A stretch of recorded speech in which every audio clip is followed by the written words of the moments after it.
Hello everyone आणि मितालीच्या छोट्याशा जगामध्ये तुमचं खूप खूप मोठं स्वागत। खूप दिवसांनी लॉंग व्हिडिओ बनवते। आज सुट्टी होती सगळ्यांना, सॅटर्डे होता, संडे होता। मम्मी, काका, अथर्व सगळेजण मिळून फिरायला निघालो। कुठे जायचं काही फिक्स नव्हतं, अचानक प्लॅन झाला जायचं म्हणून बाहेर। आणि काका मला जिथे घेऊन जाणार होते ना, ती प्लेस इतकी सुंदर होती ना, मी तर कधी बघितली नव्हती। पण जेव्हा गेलो ना आम्ही तिथं, मी इमॅजिन पण केलं नव्हतं की ती प्लेस एवढी सुंदर असेल, एवढी निसर्गरम्य असेल। खूप म्हणजे खूप सुंदर होती। तुम्हाला कळेलच आम्ही कुठे गेलो होतो। व्हिडिओ कंटिन्यू बघा म्हणजे तुम्हाला कळेल की ती प्लेस कोणती होती। आम्ही जायला निघालो रस्त्याने आणि इतकं छान वाटत होतं ना, पावसाचं पण वातावरण झालं होतं आणि सगळीकडं असं निसर्गरम्य वातावरण होतं। एकदम मस्त वाटलं होतं। खूप दिवसांनी असं बाहेर फिरायला निघालो ना, छान वाटतं। असंच मी अथर्व गप्पा मारत मारत मागं बसलो होतो। तो दाखवत होता मला कुठे कुठे काय काय आहे।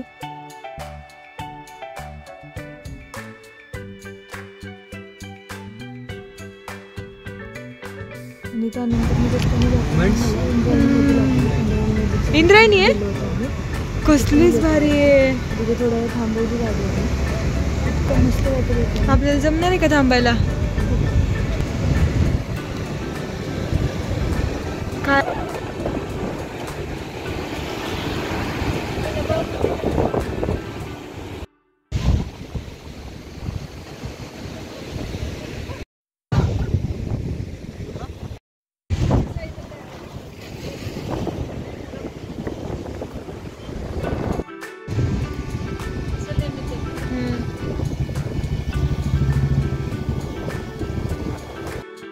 मग नदीच्या तिथे फोटो वगैरे काढले। तिथं शांत उभं राहिलं तिथं। पाण्याचा इतका छान असा आवाज येत होता ना, मस्त वाटत होतं, एकदम शांत वाटत होतं मनाला। थोडा वेळ थांबलो मग तिथं आणि निघालो आम्ही पुढे जायला।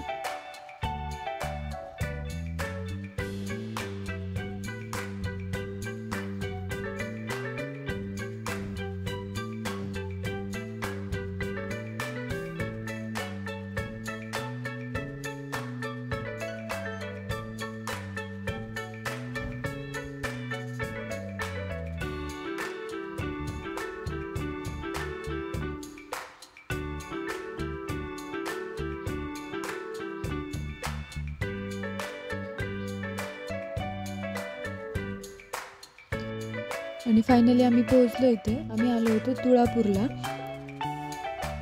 पुण्याच्या जवळच आहे इथे तुळापूर। तिथे आलो होतो मी, काका, मावशी, अथर्व। तिथे गाडी पार्क केली। गाडी पार्क करायला भरपूर जागा इथे, तुम्ही आलात तर। गाडी पार्क करून आतमध्ये निघालो जायला मंदिरामध्ये। तिथे महादेवाचं मंदिर खूप प्रसिद्ध आहे तुळापूरचं, दर्शनासाठी म्हणून निघालो। रस्त्याने खूप छान छान असे भाज्या वगैरे बसलेल्या होत्या, स्टॉल होते छोटे छोटे लावलेले। ते सगळं येताना बघितलं आम्ही। आधी गेलो आतमध्ये,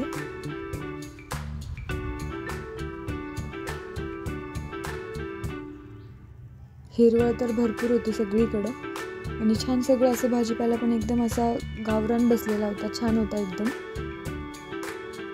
आणि हे श्री संगमेश्वर मंदिर आहे तुळापूरचं। इथे महादेवाचं मंदिर आहे, खूप सुंदर आहे हे मंदिर। मला पूर्ण गेलं नाही तर की माझ्या गावाची आठवण येते ती सारखं, बीडची। बीडला पण सेम असंच मंदिर आहे महादेवाचं, कंकालेश्वर मंदिर आहे। त्याचा पण ब्लॉग तुम्हाला मी बीडला गेल्याच्या नंतर दाखवेलच करून। ते पण मंदिर खूप छान आहे। मग इथे आलो आम्ही, दर्शन वगैरे घेतलं आणि महादेव तो खूप सुंदर होता, खूप सुंदर। मला तिथनं यावंच वाटत नव्हतं। आम्ही तिथेच बसलो होतो खूप वेळ, रांगेमध्ये थांबलो। भरपूर गर्दी होती मंदिरामध्ये दर्शनासाठी सुद्धा। आणि खूप प्राचीन काळातलं मंदिर आहे, असं एकदम दगडी बांधकाम आहे सगळं। इकडे विठ्ठल रुक्माई होते, इकडे गणपती बाप्पा होते आणि खाली महादेवाचं मंदिर आहे आतमध्ये।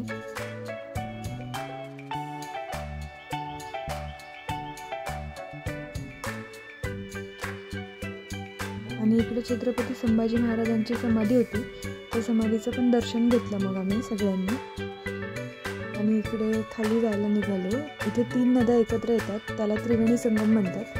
3 नद्या कोणत्या ते तुम्हाला दिसेलच पुढे आता, कोणत्या 3 नद्या होत्या त्या।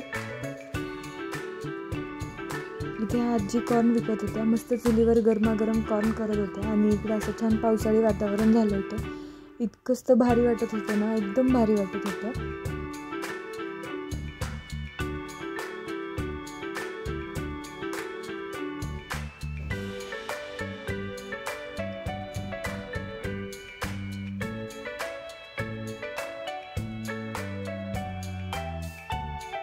आम्ही तो त्रिवेणी संगम बघायला चाललो होतो खाली. इथे ह्या 3 नद्या एकत्र येतात. त्या कोणत्या कोणत्या बघूया आता. इंद्रायणी, भामा आणि भीमा ह्या 3 नद्या एकत्र येतात इथे. त्याचा मिळून त्रिवेणी संगम बनतो. आम्ही तिथे 1-2 फोटोज वगैरे काढले. तोपर्यंत मावशी आणि काका खाली जाऊन थांबले होते. मी आणि अथर्व पण मग खाली गेलो. पाय वगैरे धुतले पाण्यामध्ये. असं छान वाटत होतं. थंड थंड पाणी होतं तिथलं खूप.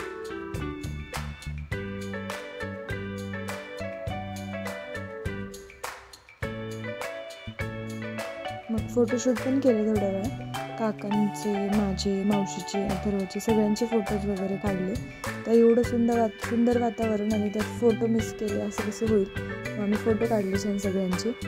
व्हिडिओज बनवले छोटे छोटे.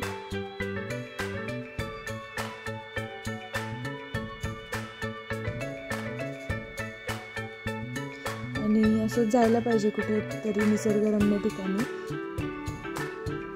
असं मनाला एकदम शांतता भेटते तिथे जाऊन. छान वाटतं खूप. मग आम्ही सगळेजण गेलो. फोटोज वगैरे काढून झाले. बसलो थोड्या वेळ निवांत तिथं. हे इकडे फोटोशूट चाललं होतं काकांचं अथर्वचं. इथं बोटिंग पण आहे करण्यासाठी. जर तुम्हाला बोटिंग करायची असेल तर तुम्ही बोटिंग पण करू शकता. आणि ते जे कॉर्न होते ना येता बघितले होते आम्ही. ते जाताना घेतले आम्ही सगळ्यांमध्ये एकच घेतला होता कॉर्न. कारण की जास्त भूक वगैरे नव्हती कुणाला. आणि टेस्ट तर इतकीच म्हणजे अशी भारी लागत होती ना त्या कॉर्नची. तर ते चुलीवरचे कॉर्न होते. सगळ्यांनी मिळून ते कॉर्न पण खाल्ले आम्ही.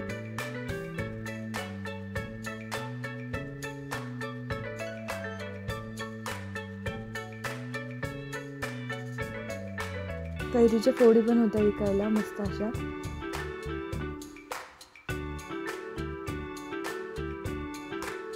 मस्त आहे ही प्लेस. फिरायला येण्यासाठी खूप छान आहे तुळापूर. तुम्ही नक्की या आणि तुळापूरला भेट द्या नक्की. हे असे छोटे छोटे स्की होल्डर पण होते तिथे. खेळणी पण होती लहान मुलांसाठी.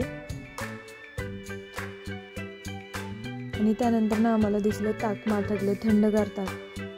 मग मी काय सोडणार नाही पिल्याशिवाय. कारण की मला ताक खूप आवडतं प्यायला.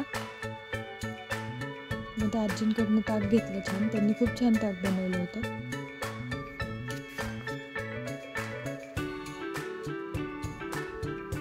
एकदम ताजं आणि फ्रेश ताक होतं हे.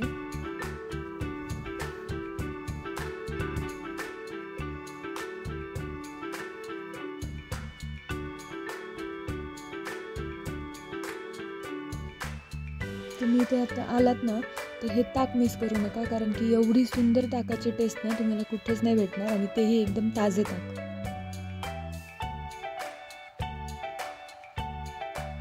मला तर जाम आवडलं होतं ते ताक. एकदम भारी होतं. मग ताक वगैरे पिलं आणि आम्ही निघालो घरी यायला. तेवढ्यात अथर्वला भूक लागलेली होती खूप. मग आम्ही जोगेश्वरीची मिसळ खायचं ठरवलं. आणि जोगेश्वरीची मिसळ खाल्ली आम्ही. तिथे समोरच आहे जोगेश्वरी मिसळ. मग तिथेच मिसळ खाल्ली आम्ही सगळ्यांनी. भेळ पण भेटते इथं. भेळ घ्यायची होती आम्हाला पण आम्ही नाही घेतली भेळ. जोगेश्वरीची भेळ पण छान आहे. तुम्ही एकदा नक्की ट्राय करा. ते सगळं खाऊन मग मी घरी जायला निघालो आम्ही सगळेजण मिळून.